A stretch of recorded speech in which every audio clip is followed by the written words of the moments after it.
Project chairman ஒன்றும் சரியில்லைங்க. Project chairman பேனா வச்சுருக்காரு. பேனா மட்டும் எக்காரதை கொண்டு இருக்குங்க. நீங்கள் அதை மட்டும் ஏன்னா அவர் எழுதணும் இல்லையா, எழுதிட்டே இருப்பார்.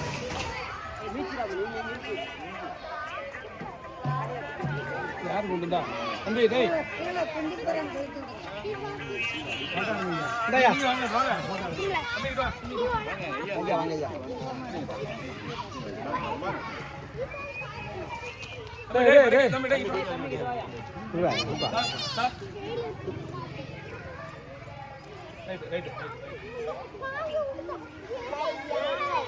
தம்பி அந்த தண்ணி கொண்டு வந்தீங்கய்யா.